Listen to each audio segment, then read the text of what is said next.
Please welcome to the stage, Mike Zakarian.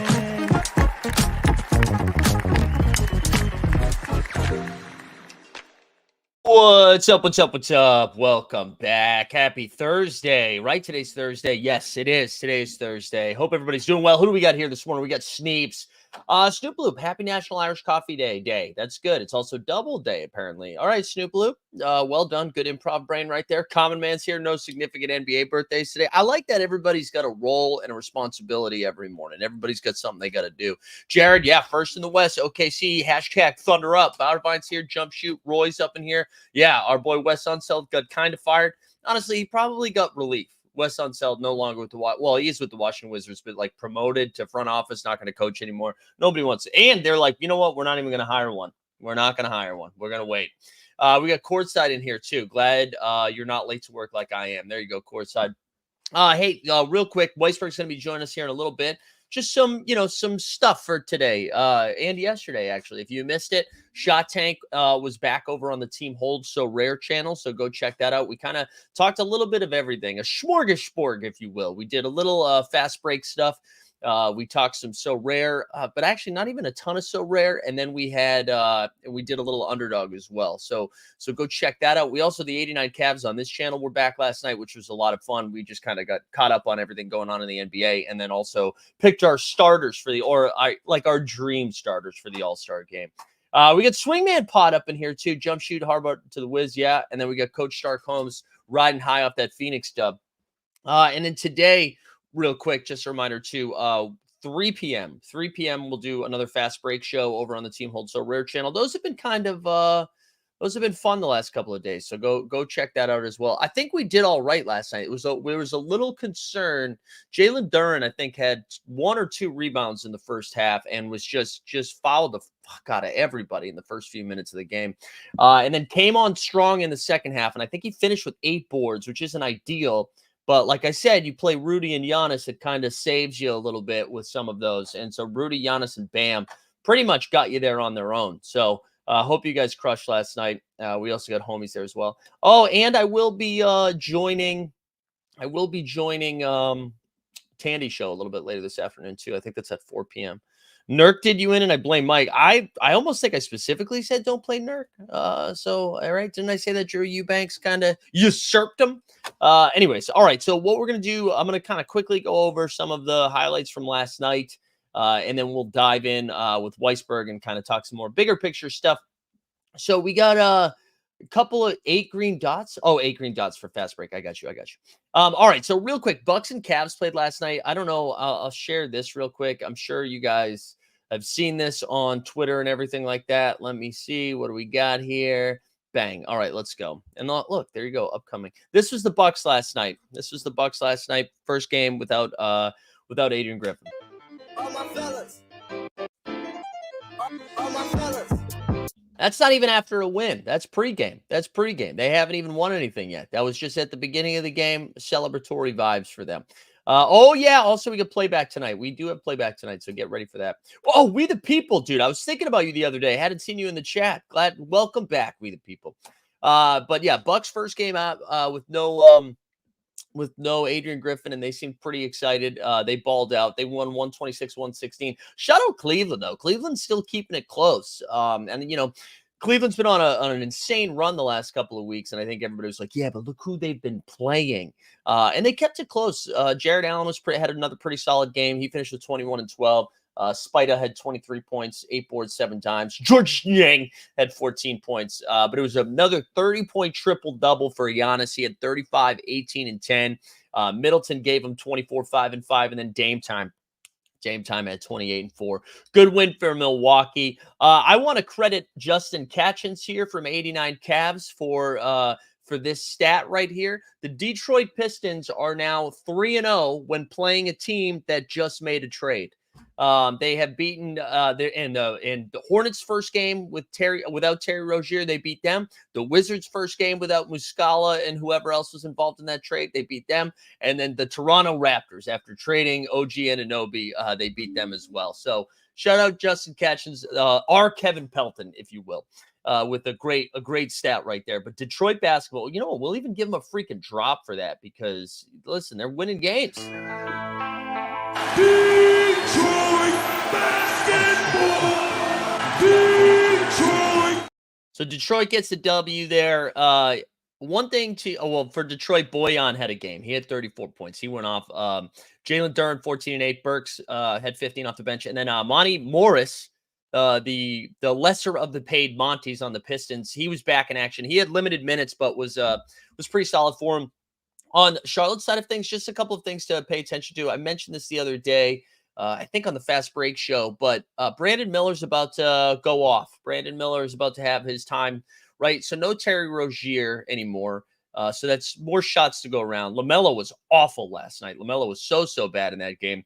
But I imagine they're still moving off a few other pieces too. Like it sounds like that piece of shit Miles Bridges is going to be on the move soon.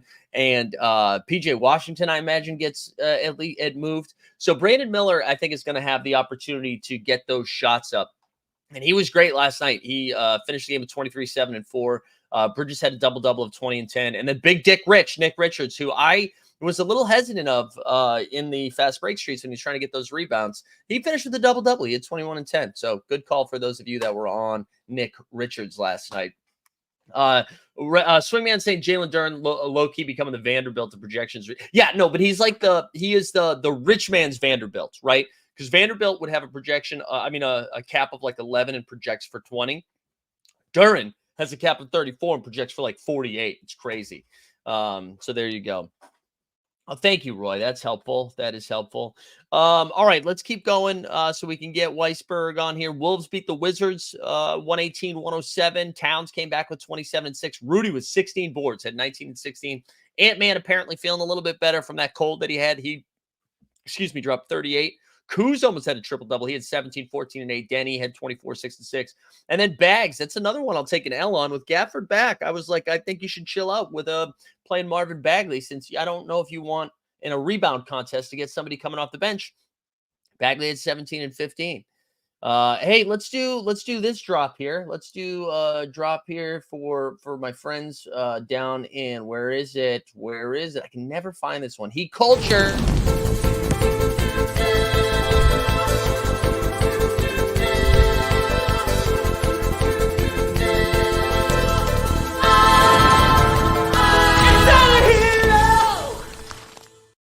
Ooh, that's a fun one. Regulators said Miller is only the second rookie to get 4 20-point games in a row last night. That's fun. You know what else is fun? Memphis Grizzlies took it to Miami last night. What's going on, Miami? What are you doing? They're going to be like, oh, we didn't have Jaime Huckins Jr. Bam had a really good game, though. Bam continues to be a fantasy monster. He had 15 points, 15 boards, 6 dimes, 7 stocks. Vince Williams Jr. was the story, though, baby. Vince Williams and Gigi both took it to him. Vince had 25, 5, and 4, knocking down some triples. Triple J only had 15 points. Hero at 18. Butler at 15. Terry, I think, played a lot of games, a lot of minutes off the bench. Regulator says Terry needs to start. I was saying I'll wait for Weisberg to come on. I just don't know defensively. maybe they're able to get away with it when Jaime Hawkins is back. I just don't know how defensively you play both Terry and Hero. We'll see.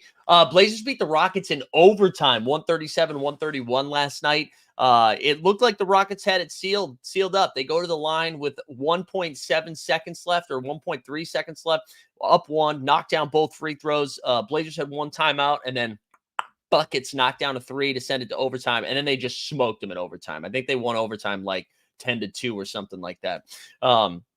Jeremy Grant had 21-9. Simons was the story, 33-6-5. And then Şengün had 30, 10, and 8. Jalen Green had a game too, 29-3. There was no Jabari Smith Jr. in this game, no Tyree Eason in this game.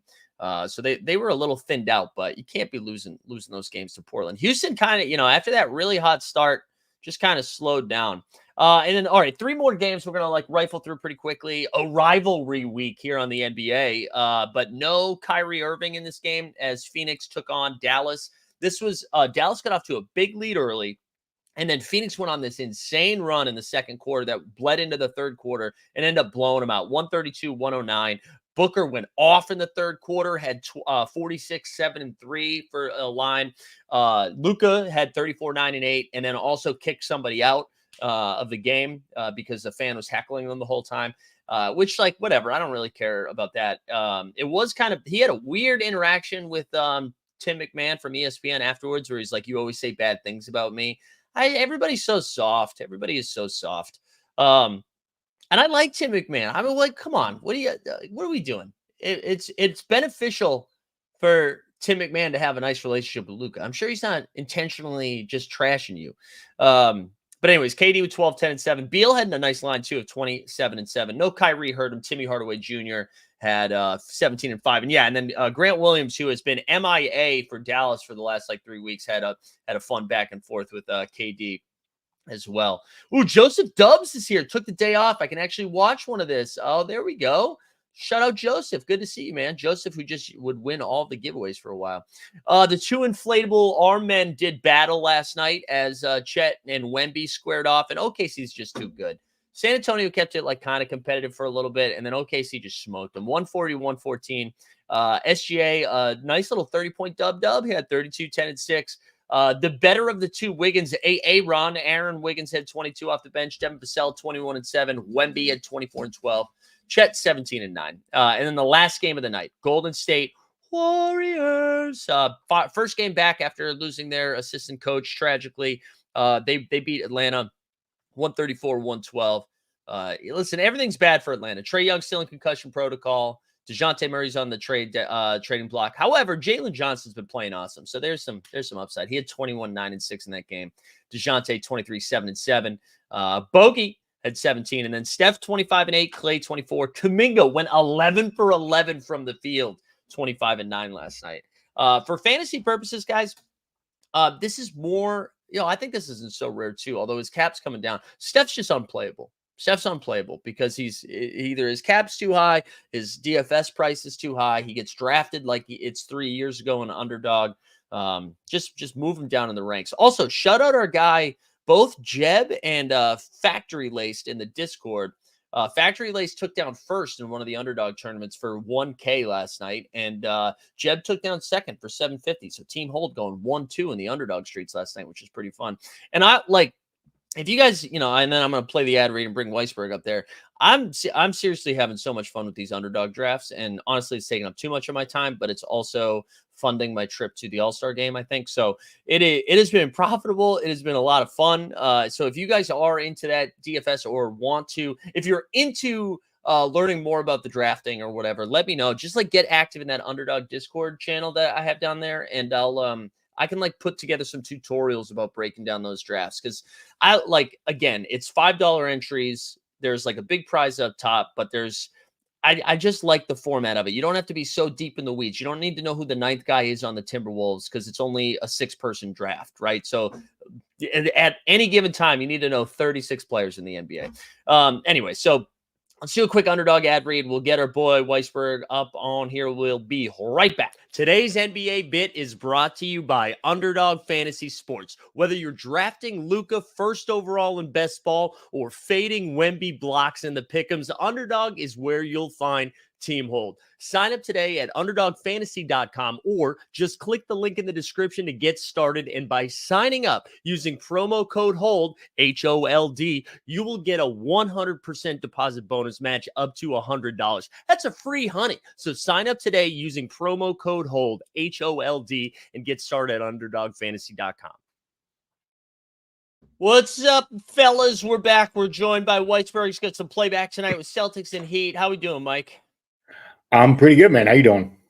I'm doing well. I am doing well. It's early. I feel like it's the same level of darkness in both of our areas right now, which is weird because it's 3 hours later in the day over here. So it's it is super early here. Yeah.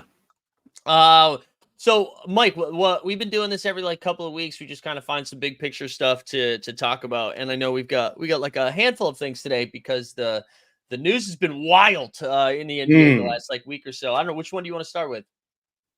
Let's start with the Bucks. So the wild thing about the Bucks, you mentioned it in your open, with the Bucks literally dancing on the grave of Adrian Griffin. It's pretty clear that Adrian Griffin lost that locker room, but that was pretty disrespectful, Mike. I am thoroughly shocked at how the Bucks are like, you know what? We just had the highest profile firing in a long time. You know what we should do? Let's dance on this motherfucker's grave. Really? That's what you're doing? I was pretty surprised by that, and I'm sure they'll spin it because I imagine somebody's going to ask them a question about it at some point if they haven't already. I imagine they spin it in a different way where they were like, "Oh, you know what? We're trying to reset the culture. This is a chance for a fresh start." Like, I'm sure they'll be able to spin it in a way that is not that. But I agree. I thought that was kind of weird. I also and I said this to you offline, and I've said this. I think I probably have said this on the show. I was not surprised that they had fired Griffin. I guess I thought it would go it'd be closer to the All-Star break. I thought they would do it, but I wasn't surprised only because everything that we had been hearing was just they didn't look good, even though they had won 30 games. They looked weird, and I wasn't entirely surprised. But I wonder if it was just I wonder if it was a lot worse behind the scenes than we even thought. I think. So here's the thing about when you do any level of NBA media. Sometimes you can just catch a vibe on something, and you can see this train on the tracks the moment that Terry Stotts decide to leave a week before the season. That doesn't happen in the NBA, particularly with first-year head coaches.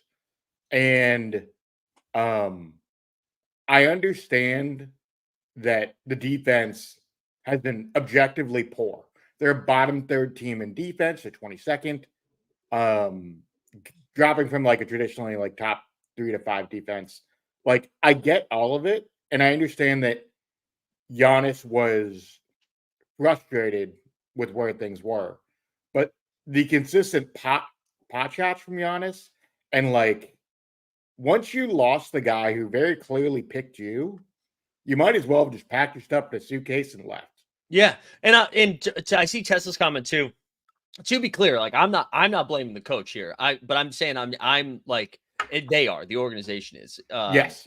And the reporting too that came out, I don't know if a lot of people saw this I think it was from Mark Stein, where apparently Giannis was just it's not going to be Nick Nurse. And I was listening to the Ringer NBA show of them saying that and it was speculating that Giannis has a pretty solid relationship with both Pascal Siakam and OG Anunoby. And, word probably traveled that because it ended poorly between Nick Nurse and the rest of the Raptors. And maybe word got around. It's hey, man, you don't want to play for that guy. And I wonder if that was part of it too. So but yeah, hold on. Quickly. So you choose his top assistant? Yeah, I don't know. I think it is. A guy who's never been a head coach. It is a bizarre situation. It is, and I wonder too. And again, it's going to be hard to see what the difference is besides vibes moving from Griffin to Doc, because they were already on an insane win rate, right? Like it feels like it's only downside here, because if it doesn't immediately turn around, the conversation and discourse is going to change around it not being about Adrian Griffin being like, well, if it's not the coach, what is it? Well, they had the second easiest schedule to start the year. Yeah. So, yeah, they went 30-13. But if you look at like some of the advanced analytics, they're closer to a fourth or a fifth place team in terms of like where they actually should be. Dame's late game heroics has actually helped them in that case. Yeah. Despite the fact that his defense has been beyond bad. That man is dying over every screen. It's not even close. Yeah. And yeah. look, I mean, I don't know that remember. Doc solves the defense, Mike. I can tell you offensively, they're going to run that Doc. They're going to run the Giannis Dame pick and roll every play. Yeah, and I mean, I think that's when the trade happened. That's what everybody was like, "Holy shit, that's going to be unguardable." And then they barely used it. They barely used it. Tessa put something in the chat. With the Heat of Fire Griffin in a similar situation. Remember the LeBron Spoelstra bump? They stood with their guy. I mean, yeah, like maybe right, but then you also saw the Cavs do it with David Blatt, right? You saw. I feel like there was another example of that too, where, and I don't know. This kind of feels like a little bit more unique too, where I mean, I guess it is similar to Spo in the sense that they came in and they are expected to defend or compete for a title. To Tesla's point, this is about organizational structure, right? Like very clearly, Adrian Griffin did not have the backing of the organization. He had the backing of Giannis, and like that is a fundamental difference. When you have the backing of a superstar, that's great. But the moment you lose that superstar in that locker room, what happens? You're heading out of town. In Miami, where they have a real structure, God, I can't believe I'm saying this, and a real organization, they back their guy. That's the difference. Yeah. And that's 110% regulator. Riley's voice is stronger than LeBron's. Yeah. And I agree with Tess was saying too, feels like a weak culture. I mean, like I agree with that too. I mean, that's clearly what part of the issue is right there in Milwaukee. And again, I feel like it'll be, if they rip off 10, 15 straight or something like that, this conversation's over. It doesn't matter anymore until we get to the playoffs where everything is going to be judged anyway. So I'll be curious to see how the conversation unfolds, and if this just ends up being a blip in the season, or if this is a bigger talking point when we get to April and May. Yeah, I mean the only thing I would say is schedule wise is this is going to pick up a little bit, and I couldn't imagine the pressure going into the playoffs if they dropped to like the 4th seed. Like you make this big of a move, and then all of a sudden, let's say they drop 5 or 7. And they drop all the way to the 4 because the East is getting better. Right, the Knicks are awesome. And the Heat have been, I think the Rozier trade helps the Heat quite a bit. I know you mentioned a little bit about Rozier's defense and whether he starts, doesn't start. I just think he's a fit. Oh, absolutely. I don't want it to sound like I thought that was a bad trade. I'm just curious how I said this last night, I think on the Cavs or one of the shows. Yes. Just use them like Clarkson in my, like, that's how I would use them. Like, bring him off the bench and then just like let him take over that second unit and be like, that way there's no drop off, right? You always have a playmaker, whether it's Hero or Terry. I like it a lot. So you see, right, we got the top 4 right now. The Cavs are actually in 4th at 26-16, with the Knicks just well, technically 7 games back as well, but percentage points behind the Cavs, and the Heat right there at 24-20. I feel like the Sixers are still going to make a move, and even though the Heat are 6th, I think I'm more scared of the Heat than the Cavs or the Knicks. Is that kind of where you land right there? Yeah, I mean, look, I think the Knicks in a playoff series will take you to 6 games, no matter who you are, whether you're the Celtics or the Bucks. The Knicks are just tough out. So that's a really fun team that knows who they are. I fucking hate watching Julius Randle, but he can be effective, and he's been great this year. I don't know how I feel about Cleveland. I know they ran off a bunch of wins, and I know you mentioned this in the first segment, but like, they faced a really soft schedule without Mobley and Garland, and I don't know, man. I don't really like that team. I really don't. I think they're dealing Mitchell at the end of the year. I think a lot of this is fool's gold, and they should have made a deal dealing Spider at the deadline here. Yeah. I just I struggle with them. I don't think anybody actually thinks, like, I know they're in the 4 seed right now, but I imagine most people are putting Miami and the Knicks ahead of them. And then Mhm. I think they are like, and I think there's a little bit of a gap between those two and the Cavs, and then it's like probably another gap, and then Pacers and Magic. Um, but yeah, I mean, right. So you've got the Sixers just 1 game behind the Bucks, and then the Heat are 7 games behind the Bucks. So I was thinking like, oh, can the Heat actually catch up to them? That might be a little bit of a stretch, making up 7 games here the second half of the season. I mean, not impossible, but I feel like the Celtics, Bucks, and Sixers, I imagine, are going to be our top 3 teams in the East. Class of the conference. Like those three teams do a whole bunch of stuff really well. They're like the Celtics are top 2 in offense and defense. The Bucks are top 5 offense. Philly has the MVP who is playing lights out. Yeah, he's been Like insane. the only reason why Joel Embiid will not win MVP this year is games played. That's it. Yeah. Do you think they not to just go on a tangent, do you think that Yeah, will it's fine. be, because this came up in the chat the other day, do you think that will be like a problem for the league moving forward with this rule? Ooh, it's a really good Assuming he doesn't play question. 65. Assuming he doesn't play 65. I think it might be. Like how can you say the guy who dropped 70 points in a game this year isn't your MVP? Yeah. Now, don't get me wrong. We've seen a lot of guys drop 16, 70-point games. I should be very clear. But like the kind of season Joel is having, and he dropped 70 in a game, like I think Katie's reaction was the best Yeah. part of all of that. That was great. Just Katie being like, 70? Yeah. He dropped 70? Like Yeah. that to me is what makes watching the NBA night to night great. You never Yeah. know what's going to happen. You're watching elite athletes do incredible things. So yeah, those three are the top 3 teams in the East. Yeah, and I do think, like, in a playoff series, I'm putting Miami in that same class. Like, I'm putting them there. And so this isn't even shots at Miami. I just think making up 7 games is a lot. It's a lot, Especially when the teams ahead of you are very good, right? It's not like but they can the creep to 4. Like they can get definitely. they can But get home court. it's not like looking at the West and being like, oh, if you told me the Warriors went on a run and could make up 7 games on the teams ahead of them, I do believe. I mean, I don't really believe in the Warriors right now, but I could see that something like that happening, or like the Mavericks doing it, or the Lakers or whatever. But with how talented both all of the Celtics, Bucks, and Sixers are, I don't really see that. So I feel like this will be our top 3 with Miami being 4. But I do think like that's going to make for a fun second round in the East, even in the first round, because I don't think the Pacers, Magics, the way the Bulls are playing, like none of those teams are going to be easy outs. But I do think the second round, if you're looking at like a Celtics, Heat, Bucks, Sixers second round or something like that, that's going to be pretty spicy.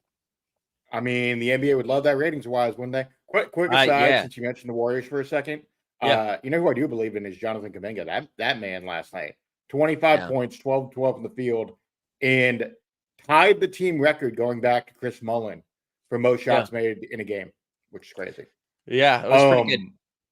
I did see Regulator in the chat. Oh yeah, Chat you for want to cover it? MVP, lol. All right. You and I have been talking about this cat thing. Yeah. So for those that don't know in the chat, like Zakarian and I DM pretty regularly about show stuff and non-show stuff, but like this cat thing pissed me off. Like I understand where people are coming from with their cat criticism. But here's my thing with Chris Finch. For context, for those that may not have been following the NBA the last couple of days or didn't see it, Cat dropped 62 in a loss, in which it looked like benched starting at the 4-minute mark. Yeah, he Where, by the way, definitely was. He definitely was. Charlotte went on a 6-2 run after he was benched, by the way. Yeah. Which led to them winning. And Cat gets fouled at the end of the game, which, just as an aside, there were 10 missed calls in the last 2-minute report. It was crazy. The last I've 2-minute never seen report was that. insane. Yeah. was pretty bad. and by the way, that's the youngest officiating crew in the league. Yeah. So I'm not really shocked there, but that's a lot of missed calls. But Chris Finch post game went nuclear on Cat. Mhm. Quote, "It was an absolute disgusting performance of defense and immature basketball all the way through the game. This is what happens when you have that type of approach." He confirmed the Cat was simply hunting a big number. And then 2 days later, I'm gonna present this tweet real quick. Yeah. Hold on, let me share screen. Can you guys see it? Yep. I'll zoom in a little bit here. See if this. There we go. Chatted with Chris Finch earlier today. Mind you, this is 2 days after. Chatted with Chris Finch earlier today. He said one thing he should have added to his post-game remarks was an acknowledgement of Cat's historic night. Said he was caught up in the emotion of a loss and didn't get back to it like he intended. Called it an incredible performance. I mean that's crazy. That's almost like somebody from the front office like came in and was like, "Hey man, you gotta that was too much. That was too much." Hey, Chris Finch, make the disrespect as loud as the apology. Yeah, right. And I do it Like, do it from a do it in the press. Yeah. You do 10 minutes praising Cat. Yeah. Because if you're gonna disrespect the guy for 10 minutes after a 62-point game, mind you, in a loss, totally understand. I don't get it. And Like, you know what? If I'm Cat, I would have lost my shit. Fuck Because that guy. it wasn't I watched almost all of this game. Well, most of the second half. And again, because on Underdog I had like 30% Cat that night, so I was loving what was happening. So I switched over to that game, and it was like a couple of things were clear. He was exhausted in the fourth quarter. And the reason he got benched, there was 2 possessions in a row where he got absolutely cooked on defense and just he didn't get back on one. And then he was putting a pick and roll and just kind of was like, all right, go ahead, man.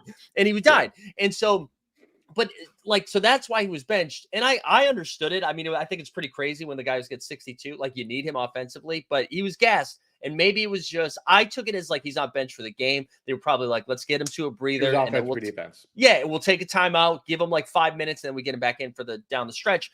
But what was so clear, and Ant even said it, the whole team was behind this. It wasn't just Cat chucking on his own. There was a couple really bad possessions in the fourth quarter, but I think that would have happened in the last 5 minutes. That would have happened regardless if Cat had 60 or not, because for whatever reason, the Timberwolves cannot run offense. They turn into the Boston Celtics in the last 4 minutes of the game if Mike Conley's not playing. They need Conley out there to just keep things calm. And so, and even said it. He was like, yeah, man, we were excited for our guy. We were just trying to feed him. And you're like, whoa, we're playing the Hornets. We shouldn't have a problem here. And the Hornets got hot. They were elite shot making. Brandon Miller hit some crazy, unreal. Yeah, so crazy shots down the stretch. But I think everything that Finch said was right, except about the team. I thought the team played immature. The team didn't focus on the W, and he's got to be included in this too, because if you're seeing this happen in the fourth quarter, you just call a timeout and tell me, hey guys, fucking relax, and it just didn't happen. Well, he also cut off a reporter at one point. The reporter's like, hey, Cat's, were you guys really into Cat shooting? And he cuts off the reporter. He's like, yes. Yeah. We were too focused on having Cat score. Okay. And then to come back after Cat's been cooked by the media for 2 days straight. Yeah. You're like, oh, my bad. Let me just talk to our athletic reporter and just say, hey, maybe I should have acknowledged the thing, I mean, just compare it to Embiid, right? So Embiid gets 70 in a win against a shitty team that kept it pretty close throughout, right? And the discourse after around the rest of the team was like, man, did you see how excited everybody was for Embiid? Maxey was going out of his way, feeding him the ball in transition, the way everybody was celebrating every bucket. That the vibes in that team are so good. And then you go to Minnesota, who ends up losing the game, but basically a similar thing. It's a closer game than it should be. One of their best players is going off. Everybody is feeding this guy. They want him to get this number, but because they lose down down the stretch, everyone's like, dude, immature, selfish basketball, late, like all of it. It's just He also gets so fouled funny. at the end, which He would have did get won them the game. He did. Like, I mean, whether or not Cat hits the free throws is another conversation. Yeah. But like, he does get fouled, and he was right. Yeah. He got fouled by a guy named Leaky Black. The fact, by the way, that we have a guy named Leaky Black in the league is Shout out incredible. Leaky Black. We already did jump shoot. We already did talk about the 10 blown calls. Yeah, we talked about the 10 blown calls. It was just I just didn't understand. Like when I saw that yesterday on social, I kind of lost my shit because I was like, "Are you fucking kidding me that this guy is doing this?" It bothered me. It's one of those like things that makes you not believe in what that team is, what their organizational structure is, whether or not you believe in Finch, whether or not you believe in Cat. They're not in first anymore. Shout out to Thunder. So yeah, it's a little frustrating. That is crazy. We can't shut out the Thunder who took their Thunder just so deep, man. You just all of a sudden you get an Aaron Wiggins game or like a Case and Wallace game. Yeah, Thunder now, well, they have the same record, tied for first with the Timberwolves at 31-13. Nuggets a half game behind them. And then the Clippers, baby. The Clippers in the 2 seed. That's just wild, man. It's wild to see the Clippers in the 2 seed. I think Minnesota ran pretty hot earlier in the season and will come back to earth. But I'm not like, I wouldn't be panicking if I'm a Minnesota fan. Like, I still think they are in like the top echelons I could see them slipping down to like the 4 seed, the 5 seed maybe, but maybe not all the way down to the 5. I think 5 is a lot, but I think they're within this top rung of 4 teams. They're a really good team. I just wonder what they'll be in a second round of a playoff series. Yeah, no. I think honestly, especially if Conley gets in foul trouble, as you noted. Yeah. Like if Conley gets in foul trouble and they can't organize, ooh. And this goes back to, because I think there's like some revisionist history on the Rudy trade, right? Because, last year they get hammered like this is the worst trade in history. And then this year people were like, well, maybe it wasn't so bad because like, look how they're doing. But this is the problem you run into when you overpay for somebody like this, because there's like a clear need for their roster, right? That this would be like Tyus Jones would make so much sense on this team, right? And they can't do it because they don't have, the only trade asset I think they have is Kyle Anderson's expiring contract, and they fucking need Kyle Anderson. Like, I know he hasn't been as good as last year, but they need him for like a playoff run. They don't have any assets to go get a player. Slow-Mo is in theory their backup point guard, basically, because he can initiate offense along with Cat. Ant does too, but like Ant's not great there yet in terms of organizing out. You know what Ant reminds me a lot of? Young Tatum in that way. Yeah. Like yes, he can bring the ball up. He's an incredible scorer, but he's not great at just organizing your offense in a way that makes sense. And that's not his role. It's not what he's supposed to be. But that's what he has to be with the T-Wolves because they don't have a backup point guard right now. And to your point, would Tyus Jones be awesome? Yeah. And you might be able to get him for a song. You can get him for maybe 2 seconds in Kyle Anderson. But I don't even know if they have 2 sequends to deal. Yeah, I honestly don't know what. I just know they mortgaged a lot of it to get Rudy. And so I Nickeil Alexander-Walker's been a nice piece. Like, he's been playing really well. That's been awesome. But it does, and like Jordan McLaughlin's been fine. But they need to not rely on Mike Conley. I mean, Mike Conley's our age. Yeah, and he's been playing well. Mike's been playing well. I think I'd be nervous if that was our only guy that we had for a playoff run. But just a quick double down on that. Mike Conley played with Greg Oden in college. Like that's how long this dude's been in the league. Yeah. All right. Was there any? Yeah, it's crazy. Anything else? NBA league wide you wanted to tap into, or you want to talk fast break for a little bit? Let's talk about the fast break thing. All right. Why don't you set the context for that yesterday? Yeah, I mean, I've been enjoying it. We talked about it on Shot Tank a little bit last night. Like, I think the game theory behind it is great. I think it's fun thinking about it. I think I like the idea that it's over a couple week stretch. You have to decide when you're going to play certain guys because you can't just roll them out there every night. So I think it's a lot of fun. I always wonder how sustainable these things are. Long term, what prizes look like. I think that'll continue to be a cool thing. And then yesterday, is his name Jeremy? Did a video from his car that he put on his personal YouTube, I think, that It was part of the they did a on flow like festival yesterday on YouTube. Oh, it's part festival. Okay, so they announced that that the game is on chain now, which I do think is like a cool thing. I think it's a cool thing. That's like cool that it is capable. It just reminds me, anytime Top Shot does anything, there will always be like members of the community that'll be like, holy shit. Now everybody's coming in, and I'm like, guys, this is, and he even said like, oh, this is like 10, 20,000 users. It's like, man, just like what's great about this thing is that it is another way to go interact with the platform. It is a fun game. So the people that are already here have another thing to do. It'll encourage some buying. I think it's fun. I think it's a community building thing, which they don't. That's important. That's important that they are generating some of that stuff. But whenever people are just like, oh man, dude, how many people are going to sign up now? Like, why, instead of just gambling on gambling sites or doing fantasy on fantasy sites, now I'm going to get into NFTs just so I can play a fantasy game? Like, it's just not, that's not how it works. Yeah. So let's, I saw Veerman tweet about this yesterday. And I kind of responded to him a little bit just to set the stage. Let me make sure I have the tweet. Want to make sure we're here. All right. So the exact quote was, this is from JR. We'll be pushing millions of transactions and demonstrating how a commercial application like Fastbreak can exist and thrive flawlessly on Flow. That's something you can't do with competing blockchains. Fair, by the way. When we launch, we'll have 10 to 20,000 daily active users, which will make Fastbreak one of the largest games that's played in Web3. Okay, let me cook. You're saying you're going to get 10 to 20,000 daily active users? Since when has been trusting Dapper for regular daily active users been a good idea?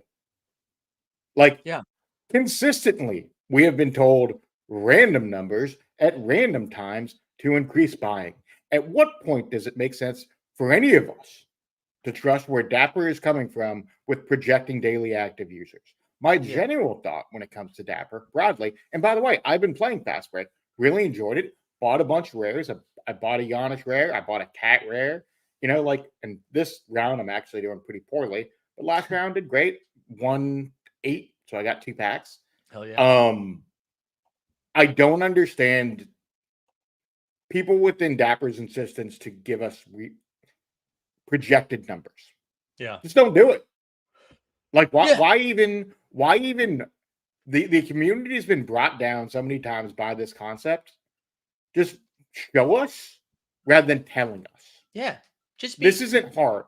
Yeah. Just let this be a community building thing. That's what I would say. Like, let it be a community building thing. I think that's because that's one of my biggest struggles with So Rare right now. And I saw Boston Base comparing the two of them. They're very different in the sense that So Rare is a designed fantasy game. That is at their core. That's what they are. So like it's different than comparing it to Fast Break and Top Shot, because that's not Top Shot's mission.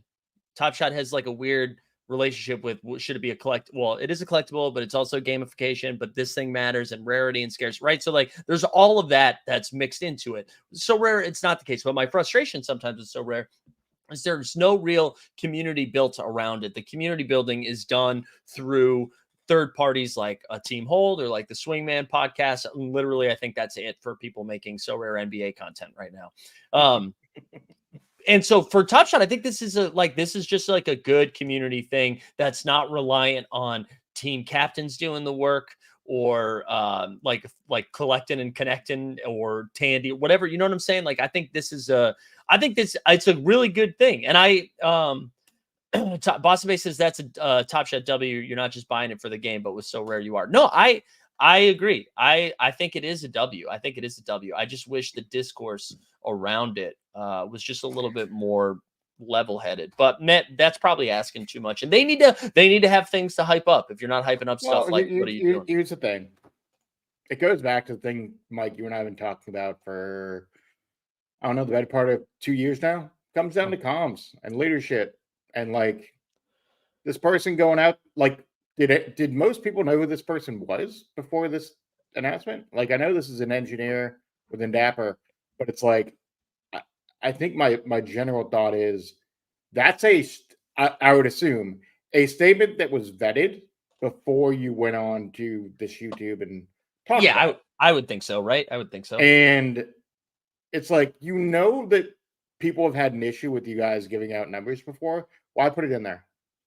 Like, you could have done you could have read that entire statement and not said, hey man, 10 to 20, you know, we're not going to boss face is funny. He could have just easily said that entire statement and been like, we're looking to grow, you know, we're looking to have thousands of on-chain transactions. Didn't even have to be Top Shot. You can just say, we're looking to grow this game into the best Web3 game it can be. Yeah. Instead of saying, here's a target we're going to place on our backs, and when we don't hit it, the community can yell at us. Yeah. I know. Go ahead. No, it's fine. It's one of those frustrating things because, like, I think you take this bullet more than I do. But it's like, people think we're not supportive of Top Shot. It is not that we're not supportive of Top Shot generally. Like, I think when things are good with Dapper and Top Shot products, we will support them. Like, we enjoy that content. But like, you got to be held to a standard. Yeah, and I mean, when you've been saying, like, Roham's been giving us empty promises for 3 fucking years. Yeah. Okay. Where's the merchandise marketplace we were promised 2 years ago with that open mic shit he said? Well, you can build your own merch now, right? As long as you've got the set, the IP. No, I honestly, like, to that point, I think people just remember, and you know, rightfully so. I mean, people are fine to hold that against me, but like, I mean, I did spend like 6 months being like, man, what the fuck are they doing? And then I stopped talking about it just in general. So I don't even say anything about it anymore. You know, I don't really talk about it outside of like Fast Break. And I think the reason, and I think it's important as a creator or literally anybody, like, I don't want to just talk about something that I just don't give a shit about. And the Fast Break, the reason I like So Rare so much is not because they gave me $80 once, but like, I enjoy fantasy sports. I enjoy like the gambling aspect of it. And that's how my brain works. That's why I love Underdog. That's why So Rare is fun. And that's why I'll talk about Fast Break too. Cause it just like, that hits my brain in the right way. And I'm excited to talk about that shit. And then for like people to just, and I get it. Listen, people want to hold it against you because they're like, hey man, we really like tuning into your show. We liked when you like would go over the marketplace stuff and you don't do that anymore. So I don't watch anymore. That's totally fair. I always just think it's funny to use the word shill when it's like, it's only shilling if you don't like the thing that I'm talking about. If you like the thing I'm talking about, you're like, oh, dude, thank you for like propping up our product and talking about it. And so I always think it's funny where it's like, if I'm talking about So Rare, it's shilling. If I'm talking about Top Shot, it's just for the love of for the passion. You know what I mean? So I always just think that the dialogue around that is always bizarre. And now we're just talking about one person tweeting, but whatever. Sure, but what I would generally say is it's broader than the Steve tweet, right? Like, I think that like, I will defend Team Hold on this one because it's like there was a bunch of really bad shit for the better part of 2 years, and the marketplace has gotten better. Pack drops, despite the fact I think they have too many like freshman. They've been good. The packs have been good. Whole fucking disaster. Yeah, but like the pack drops have generally been good. This year's been awesome in terms of the moments. You know, Wemby, Chet, all of it. Like, it's been great. Jump shoot, bring back Judge. Fuck it, let's have a great time. Judge. But like, the idea that we're gonna take this criticism because we're not actively like collecting and connecting is kind of funny to me. Well, I think he's just mad I'm not shilling his own bags. Like, and it always comes down to that. It always comes down to that. That's what the conversation always is. And I think whenever I've been unfair about stuff, I feel like I've always walked it back. When I felt like I've been unfair, if I've gone too far, I will walk it back. I mean, I stand You by mean just you mean like grabbing someone's DMs and post them during a live show? no, that was fine. I don't mind about that. She told me to do it. She told me to share the DMs. No, if I the only thing I would the only thing I regret is when the only specific thing I regret was when they did like that first round of layoffs and the timing Mm. of the former GM's like tweet about like I'm still here or whatever, and then the layoffs coming, and then I basically was like, where like the disconnect is insane. And like had screenshotted a tweet, and then everybody took that I was like shitting on mental health, which like clearly they weren't smart enough. That's on me. I wasn't clear enough of what I was Your saying. context wasn't great. Right. And I was just saying the disconnect between the leadership is insane right now. And because like why did like that whatever, we don't need to Yeah, it's relitigate fine. it. But anyways. Generally, look, guys, Fast Break's great. We're both Yeah. enjoying it. Like Mike's been creating weekly content. Shout out JJ Smith. Daily, bitch. We've been creating daily content. Yes, daily content. And like everyone just enjoy your thing. Like Yeah. that's my general thought on Fast Break. Like as long as you're enjoying It's great. Great, man. for the audio listeners, Matthew Harrison just threw on chat. It's like dancing on the court after your coach got fired. Way to bring it full circle, Matthew. Great. That is a good way to put a button on it. And we can start wrapping up here. Mike, so playback tonight, you Celtics and Yeah, Heat? Celtics Heat, baby. I'm sure Stan Loves is gonna be in the chat. Oh yeah. As depressing as that is. It'll be fun. Yeah, we're giving away a Luka Rare. If we hit 600 members, we're at 552. There we go. So we've got a Luka Doncic Top Shot Rare just sitting in my account. I'm literally waiting to give it away. Hell yeah. It's free to sign up for playback. Come hang out. Watch us. It's a great time. Nice. Snakes and I kill it up there. I don't know if Zakarian's joining us. I just confirmed a big guest for next week. Want to make sure he's 100%, but we have a Celtics very Lakers, big guest right? for what's that? Celtics Lakers, right? Yeah, Celtics Lakers next week. Yeah, I'm gonna try to pop in for a little bit. I have done so far this week 3, you've done a lot of content. 5, 9, 10, 11. Going into tonight, I'll already be at 11 different shows, and plus the live show that I did on Tuesday. So I'm dead inside. I'm dead inside right now. So I'm gonna see how I feel. I'll pop in for a little bit for sure. But I'm excited. Yeah. What are the games that we have tonight? We have Celtics and Heat, which will be, I think that's the TNT game. Sixers and Pacers, which it's too bad no Halliburton. He's going to miss a couple more games. Utah and Washington, Minnesota and Brooklyn, Denver and New York will be fun.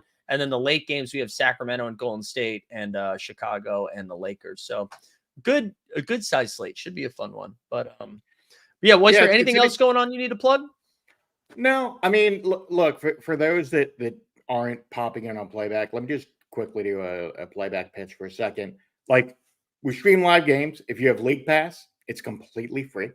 I am working with playback on seeing if we can get you guys some free League Pass passes. So nice. You'll get like a League Pass for a month. See if we can do that. But yeah, it's really, really fun. And we've had some great guests this year. We're working on getting more guests, but like from a night to night broadcast, we're doing like I think 2 to 3 a week now. Yeah. Come hang. It's a great time. Yeah. Go check out playback. Also, for whoever's going to be, I don't know who lives in Indiana or in the Indianapolis area, the greater Midwest area. I'm going to be, I said Indiana Midwest. I think so, right? It's Midwest. Midwest. I'm going to be out there. I'm booking all of my travels today, but I should be out there Thursday, the 15th through the 18th for All-Star Game weekend. I believe No Dunks is doing a live show on the Friday that I'm going to try to go to. But if anybody is around, we're not doing a live show or anything like that. But, oh, wow, Kevin, it's mid, all right. I would love to do like a little meetup. I know some people from So Rare are going to be out there. Who knows? Maybe the Top Shot VIP passes, maybe they'll be out there. We'll do a little meetup.